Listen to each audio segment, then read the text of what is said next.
për shifrat. Muço mirë apo muço keq? Shiko, Flavio, në raporti që ti sapo citove të Agjencisë Europiane të Turistit që i publikuar në 2026 që i referohet 2025-s, e ka nxjerrë Shqipërinë 16.3% të plazheve të pastra që në fakt janë në dete, Lumenj dhe ligjene.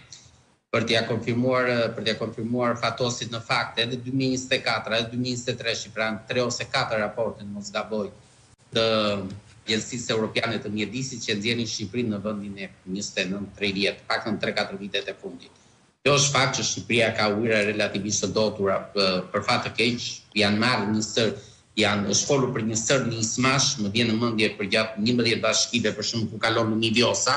është diskutuar që të zgjidhet problemi i ujërave të zeza në disa bashki janë marrë disa masa konkrete, pra ka filluar deri diku projekti, por jemi shumë brapa në kohë. Rasti më tipik është ai i Tiranës, që nuk ka lidhje direkte le të themi me plazhe, por që në fund të ditës kemi Lumilana që na kalon mes të Tiranës, ka qenë një projekt japonez që është tentuar që të jepë zgjidhje një herë për gjithmonë katalizimeve të zeza dhe filtrimit. Po e bllokoi Gjiknuri atë me Ramën. Projekti ka ngel në mes, është dhe të gjithë kush shkon për nga kombinati, nga pallati me shigjetat e kombinati, shikon që janë ato gjysmë ndërtesat që kanë ngel në mes. Që ky është fakt, nuk është se mund ta ndryshojmë dot. Për sa i përket pa dashur të përsëris qoftë Zakun, qoftë Fatosin,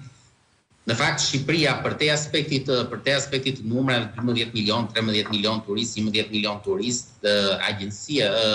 Organizata Botërore e Turizmit nxjerr Shqipërinë me 16.8% të prodhimit përgjithshëm bruto vjen pikërisht nga sektori i turizmit. Pra, sektori i turizmit është një sektor shumë i rëndësishëm i ekonomisë shqiptare, konsiderohet në vendet e para aktualisht që ne po flasim, bujësia që kemi pas ndër vite, sektor të rëndësishëm të ekonomisë është 15.3. Pyetja është që pse është bërë kaq shumë turizëm, janë një sër faktorësh, apo pse turizmi është kthyer le të themi në sektor primar i ekonomisë shqiptare. Faktorët janë të shumë. Një ndër faktorët janë si Përmarsi, si Punë e Zakut që kanë investuar ndër vite apo në dekada të tëra për të përmirësuar apo për të përmirësuar veten e tyre dhe për të ofruar një paket turistike shumë cilësore. Ajo që vjet e re vitet e fundit kush është shpesh her pas here kjo bumi turistik për te aspektit të numrave që janë totalisht dakord me Zakun që gatrojnë në konceptin e vizitorit tranzit me turistin, konceptin e turistit dhe është më së evidente që mund të shikohet nga netët e fjetura që ne kemi shumë të tepër turistë sipas të dhënave zyrtare në raport me malin e zi, po kur vjen puna tek netët e fjetura, netët e kaluara për te aspektit të informalitetit, ne jemi sa 1/3 e malit të zi. Po për te këtyre debateve, fakt është që turizmi po kthehet në një sektor primar. Qa po çedona, jemi gati që ti bëre pyetje me të drejtë në fillim të bisedës. Nuk jemi gati, është pjesë e transportit, logjistika që Zaku i përmendi pak më parë, është pjesa që ne jemi në një situatë ku ka pas konflikte në lindjen e mesme dhe Turqia, Egjipti, shumë vende kanë pasur një tkurrje të ndjeshme të mund të përfitonin shumë, siç ka përfituar Spanja për shkak që ka kaluar në overbooking e të tjera, e nuk është se përfituar mjaftueshëm nga kjo situatë, sepse ka pas abuzime relativisht të shumta. Për të cituar edhe investimin e fundit që përmendi Fatosi me të drejtë, në fakt Shqipëria aktualisht mos gabojmë ka dhënë 71 leje për investime strategjike në sektorin turistik. Nga të 70 janë investime shqiptare dhe vetëm një është investimi huaj. Për investim të huaj kam të bëjmë portin e Durrësit, pa u futur në detajet të secilit këtyre projekteve. Fakti është që në shumicat e rasteve kemi parë si në palasin, të tjera që kafshohet ai mali si një kafsh grabitçare për të ndërtuar vila pafund, sepse forma më thjeshtë e financimit të një projekti apo të një investimi strategjik të bëjnë çfarë